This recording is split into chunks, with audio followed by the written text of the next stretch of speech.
नमस्कार दोस्तों, मैं विनोद कैनी मैजिक केयर इलेक्ट्रॉनिक्स चैनल की तरफ से आप सभी का स्वागत करता हूं। ये सोनी पे अटका हुआ ये जो टीवी है, इसका मॉडल नंबर है KDL-43W800F। सोनी से आगे नहीं बढ़ रहा है। इसमें लगी हुई eMMC IC SK Hynix company की है।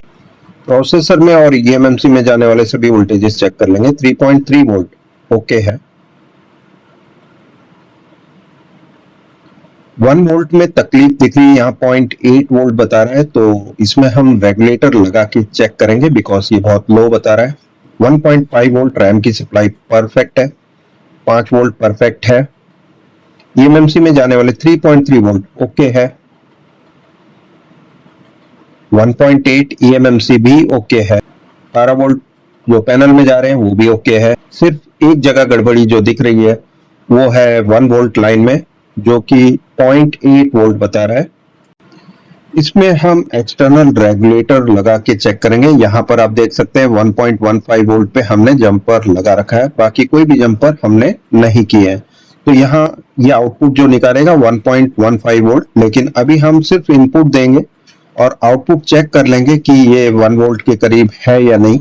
उसके बाद फिर हम कनेक्ट करेंगे 1 वोल्ट लाइन को और चेक करेंगे क्या ये प्रोसेसर सोनी के आगे बढ़ा रहा है या नहीं।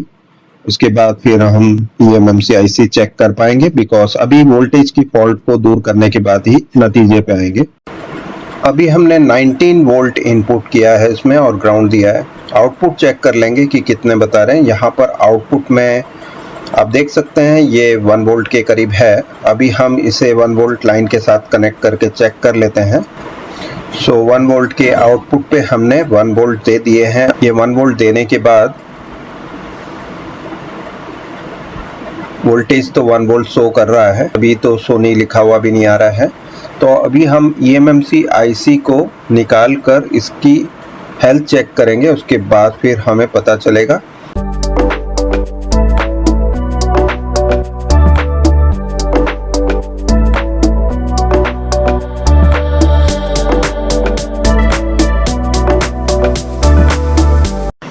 eMMC IC को आइडेंटिफाई कर लेंगे। सबसे पहले आइडेंटिफाई हो चुकी है। यहाँ पर आप देख सकते हैं RPMB काउंटर नंबर लगा हुआ है, कोई प्रॉब्लम नहीं। इस टाइप के बोर्ड में हमने IC चेंज करके भी देखा है, काउंटर नंबर का कोई मसला नहीं है इसके अंदर। SK हाइनिक्स कंपनी की है, इसलिए इसकी हेल्थ जरूर चेक करनी पड़ेगी हमें। यहाँ पर आप देख सकते हैं जो डिवाइस लाइफ टाइम है वो 30 से 40% खराब बता रही है, तो इसमें अभी हमें IC चेंज कर ही देखना पड़ेगा। इसमें हमने सैमसंग की IC यूज की है और इसका रिवीजन और वर्जन जो eMMC का सब कुछ सेम है, तो डेटा राइट करने के लिए तैयार है। लेकिन आप देख रहे हैं कि इसमें काउंटर नंबर लगा हुआ है, तो इसकी हम पहले RPMB क्लीन करेंगे और सबसे पहले डिवाइस लाइफ टाइम चेक कर लेंगे IC की।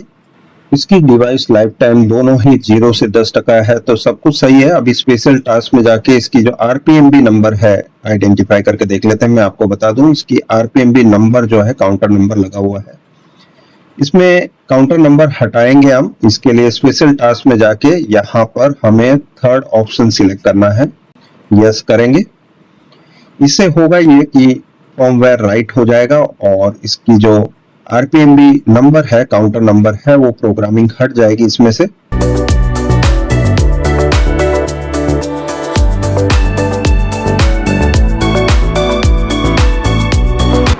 दोबारा IC आइडेंटिफाई करने पर आप देख रहे हैं कि ऑथेंटिकेशन की नॉट येट प्रोग्राम लिखा हुआ है। इसका मतलब इसकी RPMB की है वो हट चुकी है। अभी हम इसमें डेटा राइटिंग स्टार्ट करेंगे। इसमें हमें 4 पार्टीशन में डेटा डालने के हैं, boot 1, boot 2, CSD and user area में।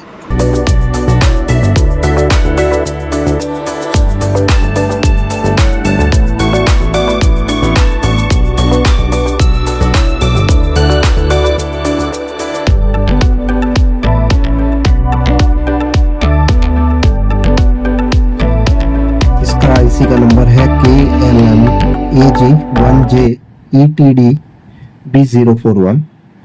CSD रिवीजन 1.8 की हमने ये IC डाली है। इससे पहले इसमें जो लगी हुई IC थी SK हाइनिक्स की, सो इसमें लगी हुई IC ये थी, जिसको हमने रिप्लेस करके इसकी जगह सैमसंग डाली है। पावर देके देख लेते हैं। अब सिचुएशन क्या है। आप देख सकते हैं सोनी तुरंत ही आ गया है। अभी हम देखते हैं एंड्रॉयड के लोगों तक जाता है या नहीं, या आगे बढ़ना चाहिए। पहले क्या था कि सोनी कभी कभी आता ही नहीं था। यहाँ पर आप देख सकते हैं एंड्रॉयड का लोगो आ चुका है, लेकिन कुछ दिक्कतों के साथ है। यहाँ पर ये रिस्टार्ट हो गया फिर से, मतलब ये अब प्रोसेसर की दिक्कत दिख रही है इसमें। हीट सिंक निकाल के देख लेते हैं प्रोसेसर कौन सी लगी है इसमें। तो दोस्तों हमने हीट सिंक निकाल दी, लेकिन आप देखेंगे कि हीट सिंक पे जो पेस्ट थी अभी हमने सूखी हुई थी, बिल्कुल साफ़ कर दी है, लेकिन ये बहुत ही सूख गई है, जैसे ड्राई हो गई है। आप देख सकते हैं, तो मतलब प्रोसेसर बहुत ज़्यादा गर्म रही होगी।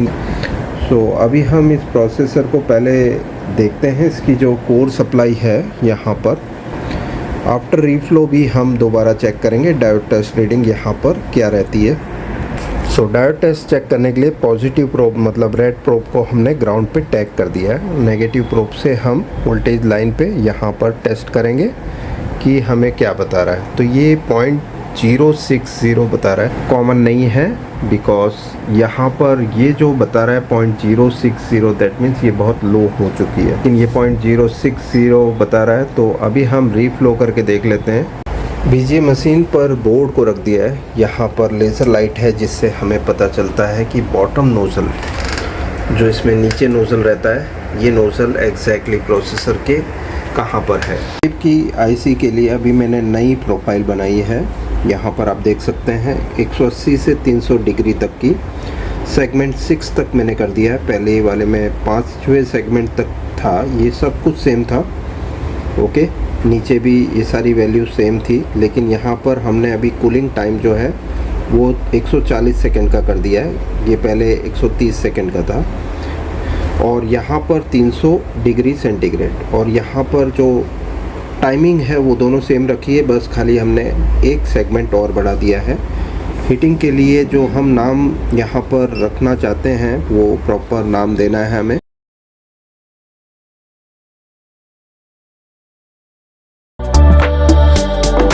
तो हमारी अब ये प्रोफाइल सेव हो गई, यहाँ पे सेव बटन दबाते ही, ठीक है, ये सेव हो गई है। अभी देख लेते हैं, यहाँ पर देखो टेम्परेचर हमारा जो पहले था लैपटॉप के लिए 5वां सेगमेंट, ये अभी इस पे हमने हीट किया था। अभी 9वें ग्रुप में हमने नया बनाया है जिसमें 300 डिग्री तक रखा है। फिर से हीटिंग स्टार्ट करेंगे। इसमें टोटल टाइम जो लगेगा 180 सेकंड का हीटिंग टाइम और 140 सेकंड इसका जो टाइम रहेगा कूलिंग टाइम। तो ये टोटल 180 प्लस 140 सेकंड में ये मशीन बंद होगी। फिर से मशीन को इसी ग्रुप में रखेंगे।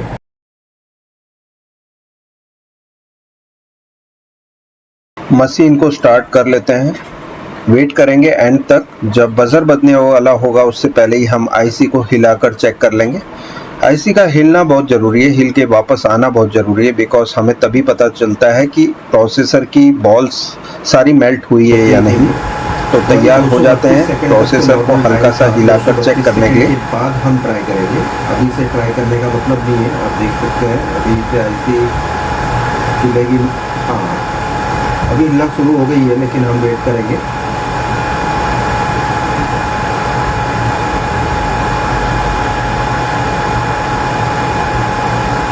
Okay, perfect.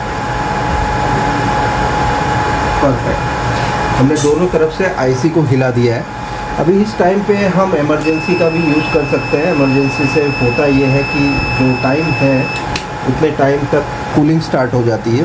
तो हमने अभी इमरजेंसी बटन से स्टॉप कर दिया मशीन को, और हमारा जो प्रोफाइल परफेक्ट रहा लास्ट वाले में आईसी हिली। हमने वहाँ पे इमरजेंसी स्टॉप किया तो यहाँ आप देख सकते हैं ग्रीन लाइट हो गई है। ग्रीन लाइट का मतलब यहाँ पर 140 सेकंड का मैंने जो कूलिंग टाइम दिया हुआ है, 140 सेकंड तक ये कूल होता रहेगा, ये लाइट चालू रहेगी, और जो ब्लोअर चल रहा है नीचे वो भी चालू रहेगा फॉर 140 सेकेंड्स में। एक नई प्रोफाइल इन्वेंट की है अब। सो जो पहले बता रहा था अभी हम चेक कर लेते हैं। ये 0.055 बता रहा है अब। सो मेरे हिसाब से देख लेते हैं। और यहाँ पर 0.153 ओके रैम की। और ये जो 3.3 वोल्ट की रीडिंग है ये परफेक्ट है। अभी हमने रेगुलेटर निकाल के रखा है। यहाँ पर हमने 0.8 आ रहे थे इसलिए लगा के रखा था। अब चेक कर लेंगे क्योंकि ये लोड हो रहे थे वोल्टेज। अब चेक करते हैं पावर देने के बाद क्या ये कुछ हलचल बताता है या नहीं। तो यहाँ सोनी लिखा हुआ तो आ गया। इसके ऊपर हीट सिंक रख देते हैं पहले।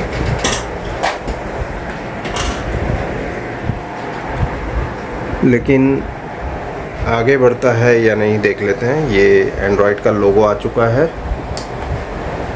आप देख सकते हैं। अब तो पूरी तरह सर्कल घूम रहा है। सो इस टीवी के अंदर हमने ये फॉल्ट को रिपेयर कर दिया है दोस्तों। आप देख सकते हैं हमने रीफ्लो किया, एक से नहीं बात बनी तो दूसरे से ट्राई किया था। यस, एप्लीकेशन लोड हो गया है। अभी हम टोटल इसको रीसेट कर देंगे क्योंकि इसमें हमने किसी और का सॉफ्टवेयर डाला हुआ है। मतलब मॉडल सेम है लेकिन किसी और कस्टमर का है। तो इसमें हम रीसेट में जाएंगे और टोटल रीसेट करेंगे इसको।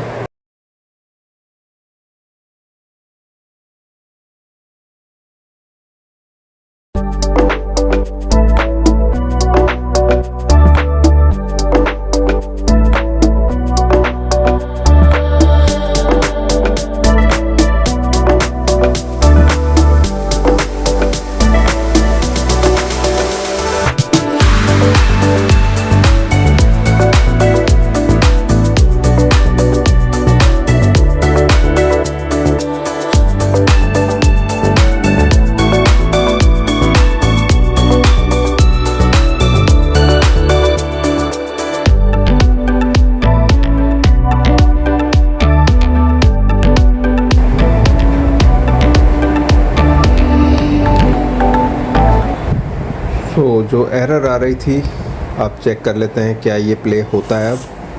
तो अब एडवर्टाइज ख़त्म होने के बाद एक्चुअली प्ले होने के टाइम वीडियो सॉन्ग एरर आ जाती थी। अभी हमने साइन इन कर दिया है, यूट्यूब अकाउंट में साइन इन हो चुके हैं। अभी चेक कर लेते हैं। आप देख सकते हैं यहाँ पर ये चालू हो चुका है। इसमें प्रॉब्लम थी डेड सेट की, वो हमने रिकवर कर ली है।